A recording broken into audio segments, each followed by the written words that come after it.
My name is Amber Riley, 34 years old, a software engineer living in Reno, Nevada.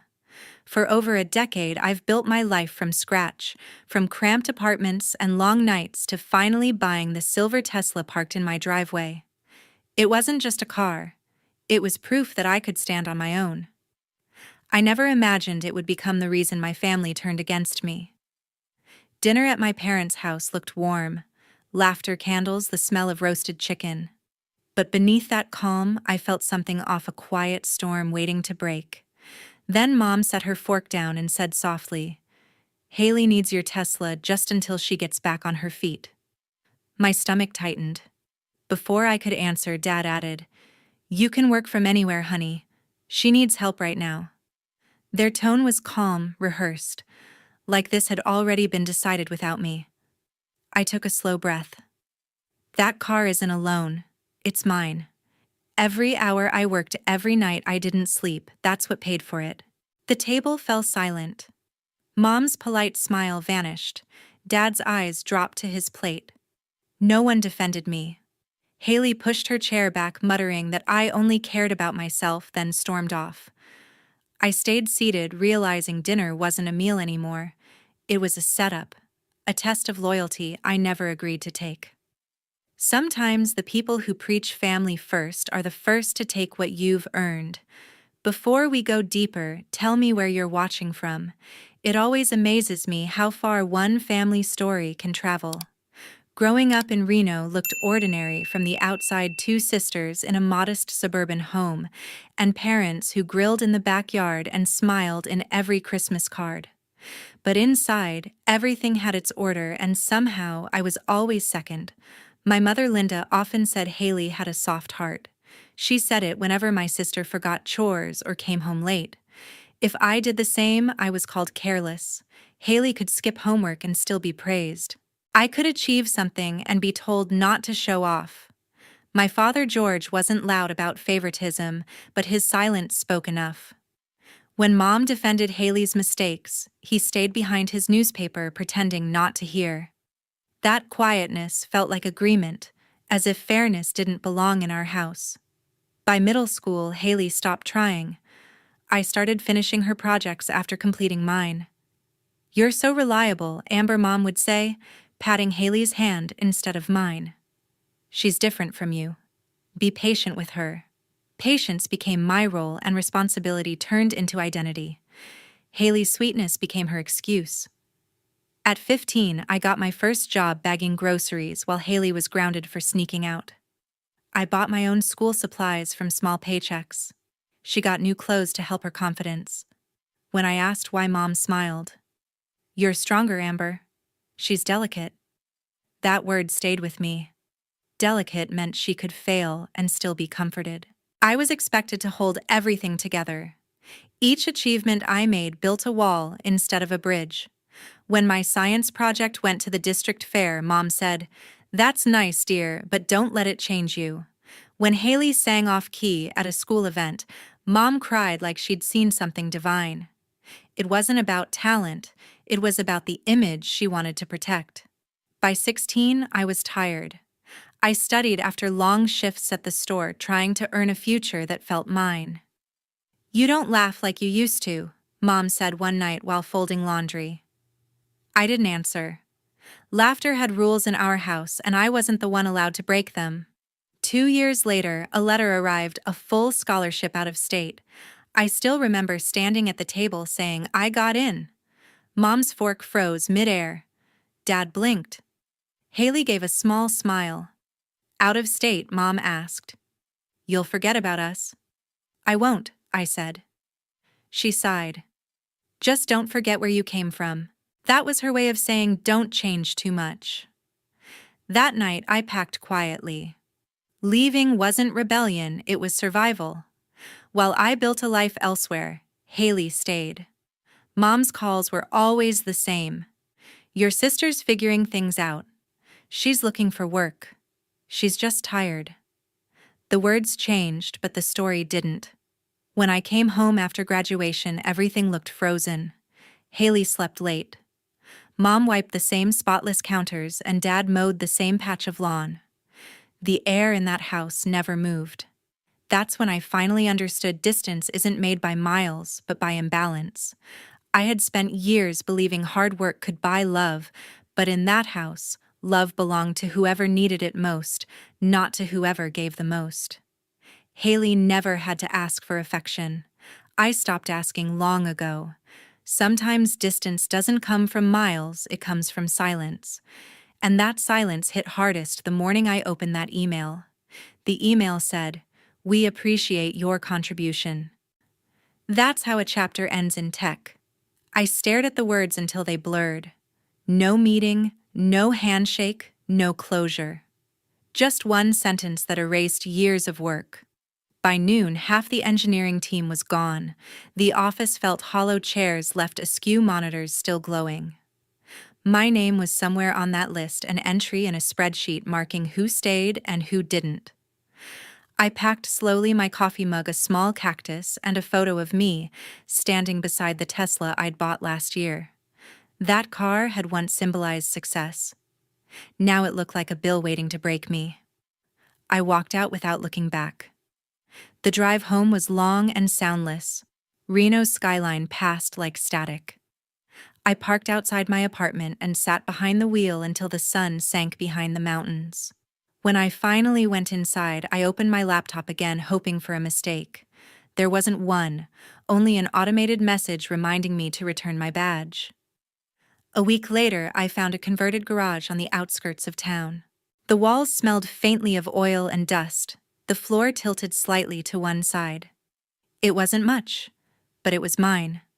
I set up a folding table, plugged in my aging laptop, and told myself this was temporary. Bills piled up. I stopped buying coffee, stopped eating out, started counting every coin before groceries. Life became a series of numbers: rent, gas, data plan. I built spreadsheets as if math could hold me together. At night, the hum of the fridge was my only company. Then one afternoon, my closest friend Jordan, someone I'd known since college, showed up with a paper bag full of groceries. She didn't knock, just walked in and looked around. "You're living like a monk," she said, placing cans on the counter. I tried to laugh, but it came out tired. "I'll get back on track soon." Jordan leaned against the sink. "Maybe don't rush. Rest for a few weeks. Then start again." "Rest doesn't pay rent," I said. "Neither does panic," she replied. Her voice was calm but firm. She stayed for an hour telling me stories about her chaotic office and how everyone secretly admired my courage for stepping away even if I hadn't chosen to. When she left, the silence didn't feel quite so sharp. Over the next few weeks, I tried freelancing, small app fixes, code audits, anything that might pay. Most clients vanished after the first email. Others sent polite rejections that all sounded the same. We've decided to move forward with another candidate chipped away at what little confidence I had left. I told myself to treat it like debugging a problem, to isolate and fix, but I wasn't repairing code anymore. I was trying to repair myself. By the end of the second month, I had less than $400 left. My fridge held a half-empty carton of milk and some eggs. My Tesla sat outside like an expensive mistake. I scrolled job boards until my eyes ached, sending out resumes to silence. Some nights I fell asleep on the couch with my laptop still glowing, the cursor blinking like a pulse I couldn't match. That night, after another rejection, I called Grace, my aunt in Denver. She answered on the third ring, her glasses sliding down her nose. "You look exhausted," she said. "Laid off," I nodded. "Then you're free." She smiled. "Free," I repeated. "It feels more like stranded." Grace shook her head. "Freedom always starts that way." I told her about the job hunt, the fear, the shrinking world inside that garage. She listened without interrupting, her silence softer than sympathy. When I ran out of words, she said, "Amber, you don't need approval to rebuild." It was simple, but it hit hard. For years, I'd been working like I needed permission to exist, to prove my worth to bosses, to family, even to myself. Grace's words made me realize how heavy that need had become. Maybe rebuilding wasn't about finding another job. Maybe it was about finding myself without anyone's validation. We talked for another hour about her garden, her favorite coffee shop, the weather in Denver. When the call ended, the silence felt different. I stared at the blinking cursor on my laptop and realized it didn't look like an ending anymore. It looked like the first line of something new. The morning after that call with Grace, I woke up with a strange sense of calm. There was no office to rush to, no boss waiting, no pressure from anyone but myself. Just silence and a blank screen glowing in the dark. I opened my laptop, stretched my fingers, and started typing. I didn't know what I was building, only that I needed to build something that was mine. I relearned everything from scratch: algorithms, APIs, frameworks. I watched endless tutorials, coded through the night, and failed more times than I could count. Each bug felt like a mirror forcing me to confront my limits. Then one night, after hours of frustration, I had an idea. I'd always struggled to find working EV charging stations around Reno, so why not build an app that mapped and rated them in real time? I called it Charge Map. Simple, practical, and something I actually needed. I coded in that cold garage with a space heater humming beside me, living on cheap coffee and determination. When I finally finished a basic version, I shared it on a small developer forum.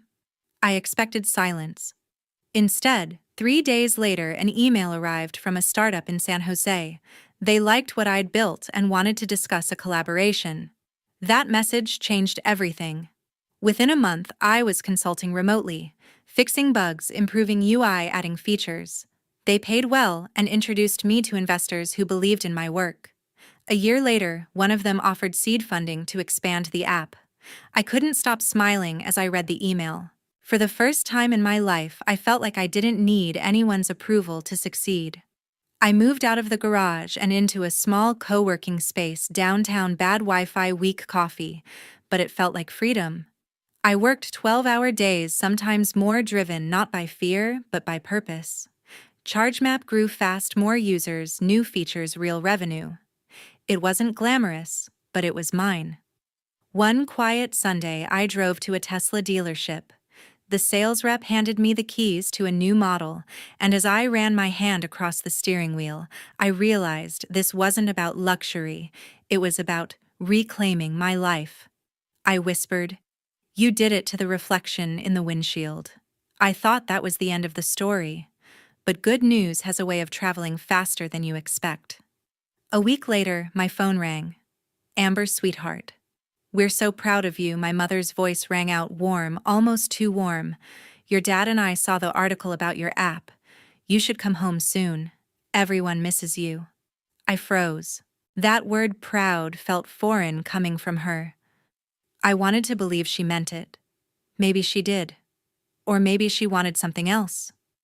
"Maybe I will," I said softly. That night I drove around Reno with the windows down, the city lights flickering across the dashboard. The same streets that once felt suffocating now felt small. I passed the old garage where it all began, still dark and empty. I pulled over for a moment, breathing in the cold night air, realizing how far I'd come. When I got home, another message waited on my phone from my mother again. "We'll make your favorite dinner. Hailey will be here too." Just reading my sister's name made my stomach tighten. Still, I replied, "Okay. I'll come by next weekend." I didn't know it then, but that one decision to drive back home would turn my quiet victory into the storm I thought I'd already survived. The house looked the same, the people didn't. I parked the Tesla in the same driveway where I used to ride my bike as a kid, but the air felt heavier now. The curtains were new, the garden freshly trimmed, yet everything inside me told me this visit wasn't just about dinner. My mother opened the door before I could knock. "Amber, you look wonderful," she said, pulling me into a hug that felt rehearsed. My father stood behind her, smiling with the kind of politeness people reserve for strangers. And then came Hailey, glowing in her pastel dress, her boyfriend Travis right beside her. He extended a hand. "Heard a lot about you," he said. "Nice car out there. We could use one like that." The words hung in the air like smoke. I smiled politely. "It's been good to me." Inside the dining room looked exactly the same oak table, beige walls, and that framed quote about family first. My mother was setting down plates with the kind of forced enthusiasm that made me uneasy. "We're so happy you're home," she said. "It's been too long." I nodded, taking my seat across from Hailey. She looked up at me with the same shy smile she used when we were kids. Only now there was something practiced behind it. Dinner started quiet. My father asked about work. I kept it simple. "The app's doing well," I said. "We're growing faster than expected." He nodded like he understood but didn't ask more. Travis leaned forward. "Must be nice being your own boss," he said. "Bet that Tesla's a reward." "Something like that," I replied, cutting my food slowly. My mother cleared her throat. "You know Hailey's been applying for jobs lately, marketing, design, even admin. She just needs something stable to get started." She looked at me then, at the window where the Tesla gleamed faintly under the porch light. She could really use a reliable car for interviews. Just for a while. I set my fork down. "Mom, I worked hard for that car. It's not just a vehicle, it's part of my business." "Of course," she said, smiling thinly. "Just a loan. Family helps family." My father added, "We share everything in this family, right?" The tone wasn't cruel, but it carried weight like an expectation disguised as love. I felt my pulse rise, the air growing dense. I took a breath. "I'm sorry, but no. The car stays with me." For a second no one spoke. Then Hailey's eyes filled with tears. She stood abruptly, her chair scraping the floor. "I knew it," she said, voice trembling. "You've changed. You think you're better than us now?" She stormed out before anyone could stop her. My mother sighed dramatically. "Amber, was that necessary? You could have been kinder. She's sensitive." "I wasn't unkind," I said, keeping my tone steady. "I just said no." "You've become cold?" my father muttered, shaking his head. "Success shouldn't make you selfish." The silence that followed was thick. My appetite vanished. I glanced toward the hallway, hearing faint sobs from Hailey's room. Part of me wanted to go after her, but another part, the part that had been guilted for years, knew that would mean surrendering. My mother broke the quiet. "You know this could have been such a lovely evening, but you always find a way to make things about you." I stood up, pushing the chair back carefully. "I came here to visit, not to be tested." My voice was calm, even when my hands weren't. "I love you both, but I won't apologize for working hard, and I won't lend something that took me years to earn." My father didn't look at me. My mother folded her napkin slowly. "Dinner's over then," she said. As I walked to the door, I caught my reflection in the hallway mirror. The same face, the same house, but I wasn't the same person. Outside, the air was cold and still. I got into my car, started the engine, and sat there for a while, watching the porch light flicker. Through the window, I saw shadows moving inside the same dance of disappointment and guilt that had defined my family for years. Only this time, I wasn't part of it. By sunrise, the war had gone online. My phone buzzed non-stop, the screen lighting up like an alarm. At first, I thought it was work, another email from the San Jose team. But the first notification froze me in place. Hailey Henderson posted a new photo. The caption read, "Some people value cars more than family." Under it were 3 pictures: the dinner table from last night, my empty seat, and the Tesla parked in front of my parents' house. My mother had liked the post. My father hadn't reacted, but that silence said enough. Within an hour, comments piled up. "Poor Hailey, she deserves better. Money changes people. That's why I'll never trust family with success." I scrolled through each one, feeling my stomach twist tighter. Even neighbors I barely remembered were chiming in. Old classmates, family friends, all siding with Hailey, all painting me as the selfish sister who cared more about metal and money than love. For a moment, I almost replied. My fingers hovered over the keyboard, ready to type a defense, an explanation, anything. But then I stopped. I'd seen enough digital witch hunts to know how this would end. I closed the app, turned off notifications, and sat in silence. The world outside was calm, the irony of it burned. I opened my laptop instead. Years in tech had taught me one thing: nothing online truly disappears. I began saving everything: screenshots of posts, comments, timestamps, even private messages Hailey had sent the night before. In one, she'd written, "You'll regret making me look small." It wasn't just anger anymore. It was intent. By noon, the story had spread beyond her friends. A local Facebook group titled Reno Voices picked it up. Someone had reposted Hailey's post with a headline: "Local startup founder refuses to help her struggling sister." That one went viral. My name wasn't mentioned, but the context was obvious. My inbox filled with vague messages from acquaintances pretending to check in. I didn't answer any of them. Then came the TikToks. Hailey sitting in her bedroom, eyes red but camera perfectly framed, saying softly, "It's hard when the person you looked up to the most forgets what family means." She didn't say my name, but the video cut to a blurred image of a Tesla with the same color and license plate layout as mine. Her voice cracked at the end. The comment section overflowed with sympathy. "You deserve better. She sounds toxic. Cut her off." I watched it once, then twice. My pulse stayed steady. I'd expected anger. Instead, I felt something colder: clarity. This wasn't misunderstanding anymore. It was strategy. Hailey wasn't venting. She was performing. By afternoon, the ripple reached where it shouldn't have. My work email pinged with a subject line that made my heart sink. "Clarification requested." It was from Daniel Lee, the communications director of one of my startup's partner companies. The message was short. "Amber, we came across a few posts circulating online that seem to reference you.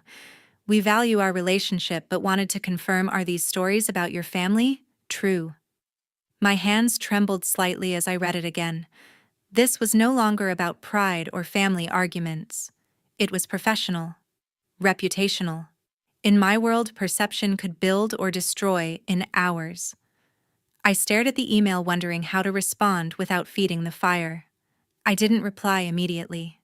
Instead, I stood up, walked to the window, and looked out at the quiet street. The same sunlit calm as always, but now every shadow felt like a whisper. Hailey had turned a private argument into a public spectacle, and my parents, whether by choice or cowardice, had let it happen. My mother's heart emoji on that post replayed in my mind, looping like a wound that refused to close. I sat back down, typed a simple reply: "Daniel, thank you for reaching out.